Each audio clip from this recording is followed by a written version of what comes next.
Okay, you guys, today we're going to get to trig on the calculator. We have done a lot of trig, finding angles, finding reference angles and coterminal angles and all 6 trig functions at all these places, but we have found them at only, quote, good unit circle spots, you know, like 45 and 30 and 60 and 0 and 90. We found them at these places. And those are the ones you find without a calculator because they're based on the special right triangles. But that really limits us, especially as we try to transition over to real world models of you know, what angles we can work with. So we're going to figure out today how to do all 6 functions and all 6 inverse functions on your calculator. One of the biggest things you need to watch out for on your calculator is the mode, whether you are in degrees or radians. The first 3, let's just go through these one at a time. The first 3, sine, cosine, and tangent. You have a button on your calculator for sine, cosine, and tangent. You might have the other 3 depending on your calculator, but you definitely have sine, cosine, and tangent.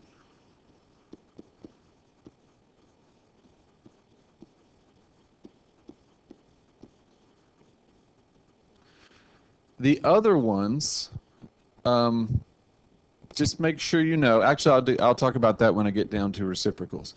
The only thing you need to realize when you are doing sine, cosine, and tangent, really, I mean, it's just a simple type in, is the mode. For example, I want to talk about the difference between sine of 23 degrees and sine of 23. Now, if you just type in 23, you're not going to put in a degree symbol. So you're going to type in sine of 23. And depending on the mode you're in, you're going to get a very different answer. So let's think about where 23 degrees and where 23 radians are and the sign of each of those values. So 23 degrees is about right here. And the sine of 23 would be this height right here. Okay, and so in my calculator, if I want to find the sine of 23 degrees, my mode is in degrees.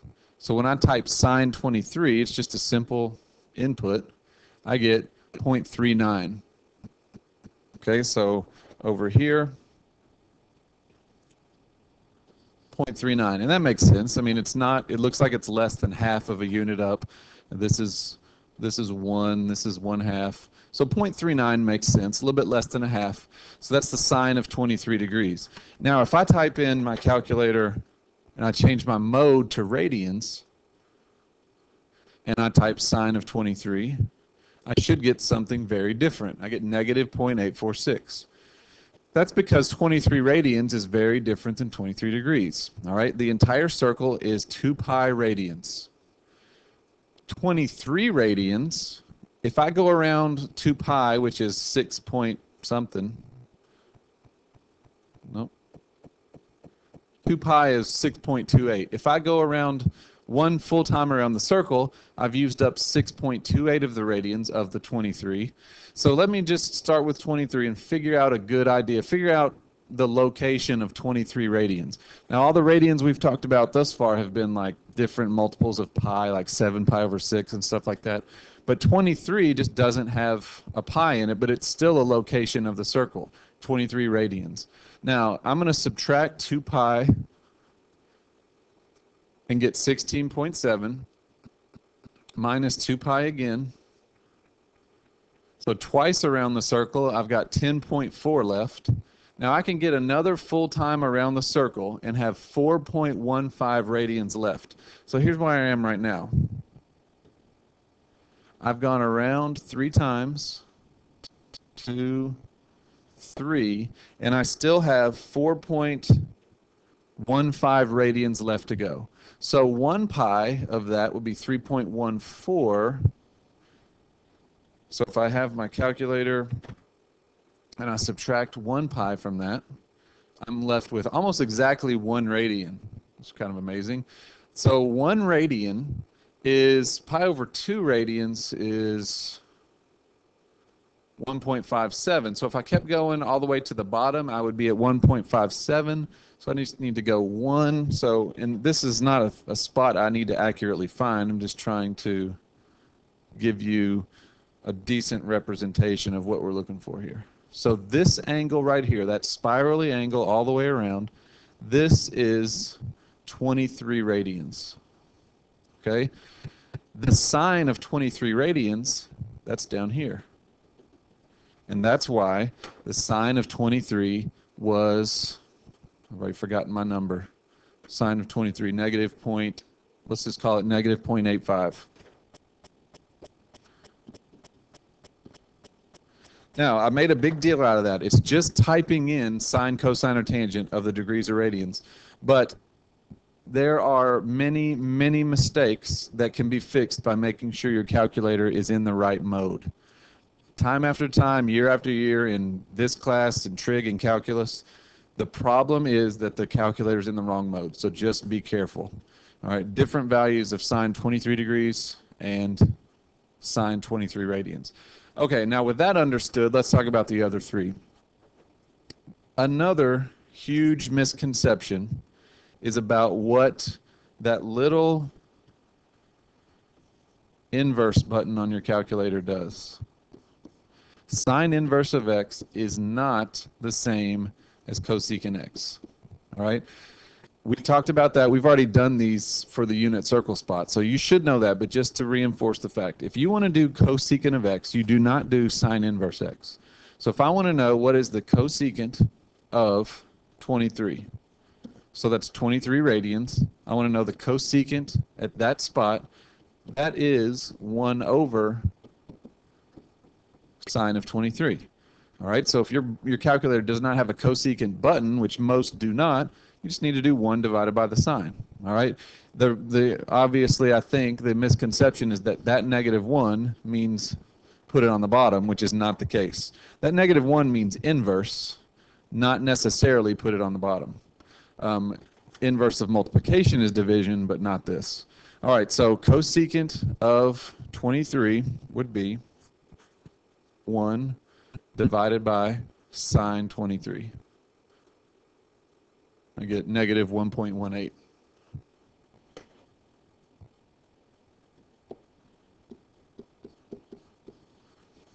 All right, so once you've addressed the degrees or radians issue, you just do 1 over. All right, these are reciprocal functions because they're 1 over our 3 big functions. All right, so let's talk about inverses.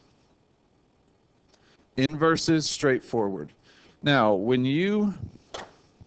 let's say I want to know, I'll just make up an example here.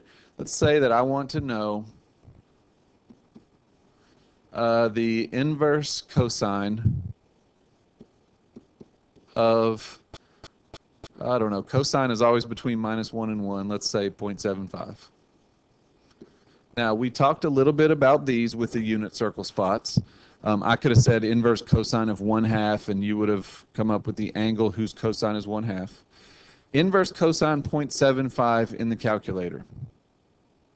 Again, you've got the degree radian issue. If I type in inverse cosine 0.75, I get 0.7227, and that's in radians, right? If I change to degrees and type in the exact same thing, inverse cosine of 0.75, I get 41.4. So let's talk about quickly why the two different answers. Inverse cosine 0.75. When I type this in, what I'm asking my calculator to tell me is, calculator, tell me where the cosine equals 0.75. So at what point does if this is 1/2 and this is 0.75, at what point, at what angle is my x value 0.75? You give me the angle. In the radian degree thing, it's kind of the same way it was before. I'm talking about the same location, but that location is either 41.4 degrees or 0.7227 radians. So just realize that your answer is going to come out in whichever mode your calculator is in.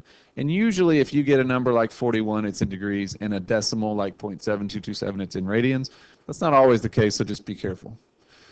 All right, so inverse. You tell me where the cosine equals 0.75. Now, when we talked about doing inverse functions by hand or in our brains with the unit circle spots, we had the difference between which answer is it giving me. There are infinitely many places where the cosine is equal to 0.75.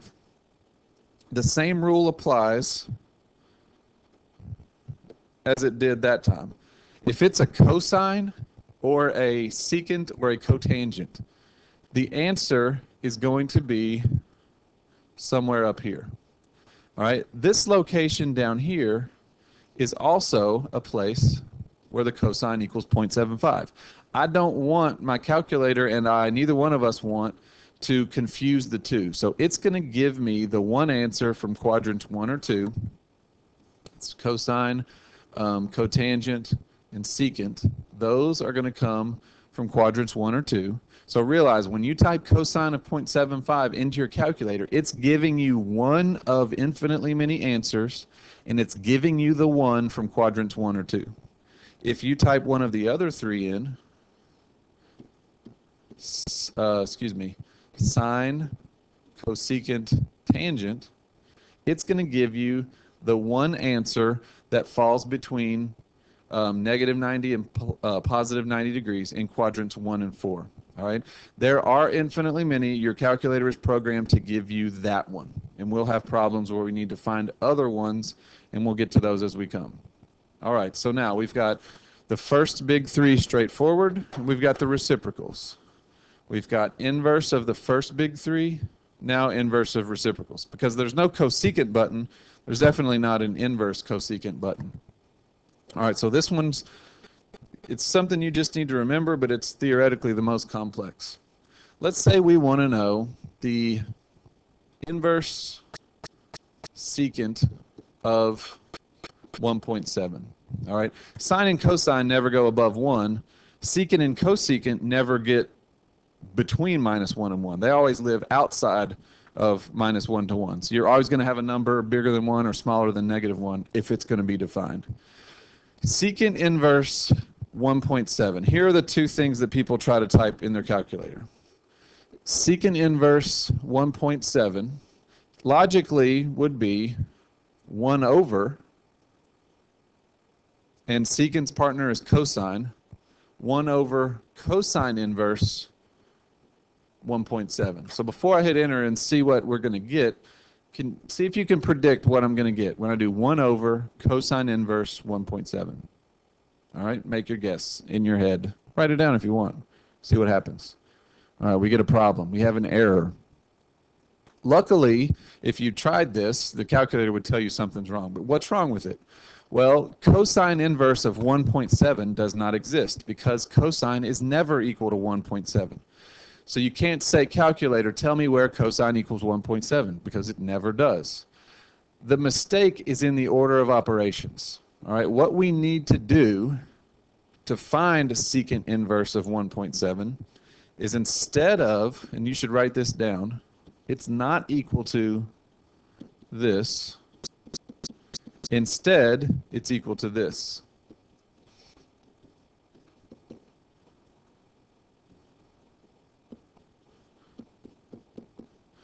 Do the 1 over the 1.7 and then inverse cosine it. All right, it's just an order of operations thing. And we can talk about more, you know, it's one of those things that it's fun to think about. I hope you understand it, but really you just need to remember it. All right, secant inverse of an angle is cosine inverse of the reciprocal of that angle. Radians and degrees still apply. Don't mix that part up, but that's going to do it. All right, so we've got big three straightforward, reciprocal straightforward, inverses of the big three, inverses of the reciprocal. And that is how you can get all 6 trig functions at any of the millions and bazillions of angles in the world, young out.